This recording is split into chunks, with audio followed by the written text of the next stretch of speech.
ជំរាបសួរបងប្អូនថ្ងៃនេះមកថតនៅកន្លែងកម្មភាពទៅចាប់កាប់សាច់បងប្អូនខានចេញវីដេអូយូរហើយបងប្អូននឹករលឹកបងប្អូនអ្នកទស្សនាណាតែដោយសារมันមានវីដេអូបងខ្សាច់មួយរយៈនេះគឺមេគាត់ផ្អាកបងសិនដល់អញ្ចឹងទៅអត់មានវីដេអូចេញឲ្យបងប្អូនទស្សនាទេមកទឹកសាច់សាងជាកញ្ចប់ចឹងវិញ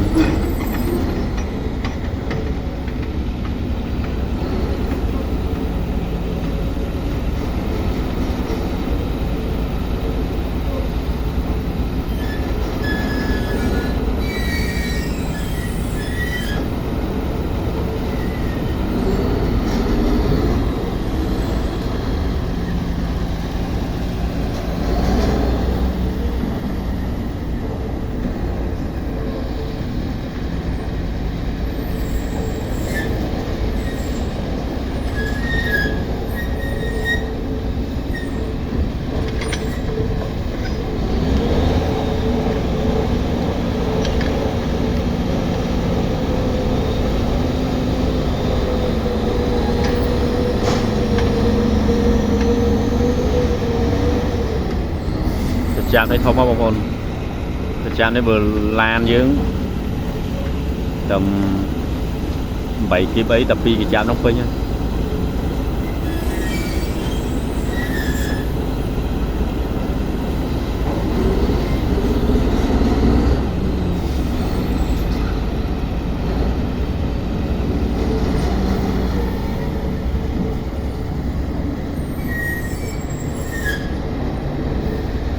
មកទីនេះយើងរៀងតែកង់រៀងពិបាកតិចបងប្អូនពិបាកត្រង់ថា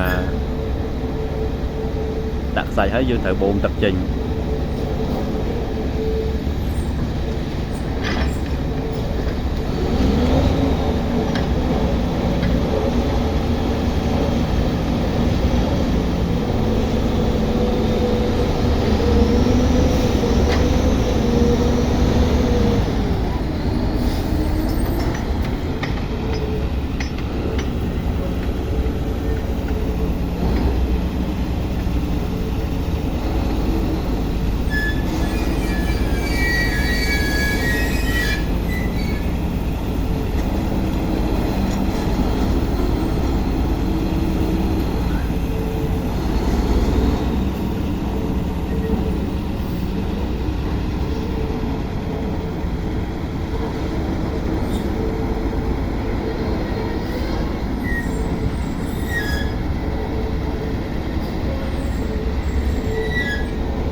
បាទ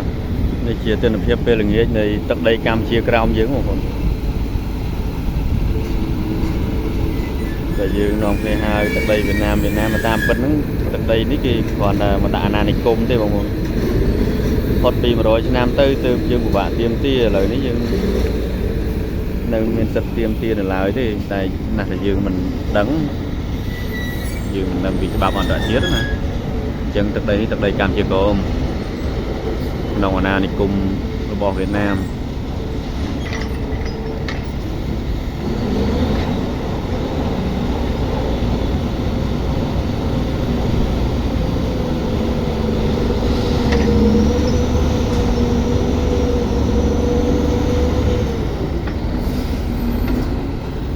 បាទនេះរៀងទៅសើមទឹកបងប្អូននៅរៀងបាក់មានទឹកយើងបូមអត់តន់តែគេដោយសារខ្ញុំមានតែម៉ាស៊ីនបូមមួយ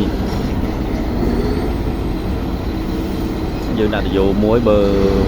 សឡងគេផ្សេងគេដាក់យោ2បូមលឿនអញ្ចឹងសល់ទឹកតាមតម្រូវការ គេចាប់សាច់ឡើងអញ្ចឹងបងប្អូនត្រូវតែបូមទឹកឲ្យស្អាតទៅគេហ្មងអត់ឲ្យមានទឹកហូរឡែឡែ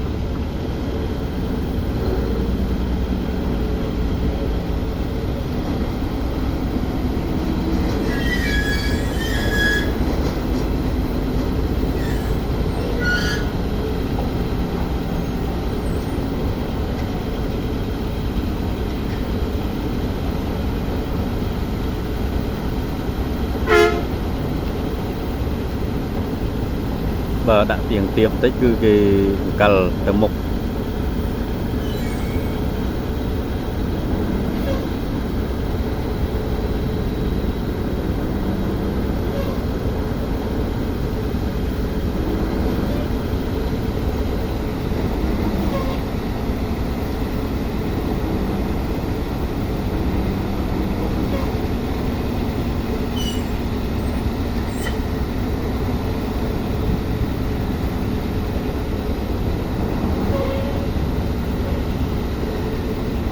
ផ្នែកខាងក្រោយនេះគឺប្រើកាបយ៉ាង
បាទវីដេអូសូមបញ្ចប់ត្រឹមនេះហើយបងប្អូនដោយសារ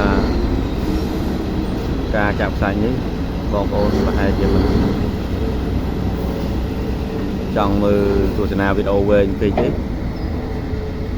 អញ្ចឹងសូមបញ្ចប់ត្រឹមនេះហើយបងប្អូនបាទសូមអរគុណសូមជម្រាបលាអរគុណសម្រាប់ការគាំទ្រ Channel ខ្ញុំបាទបាយបាយ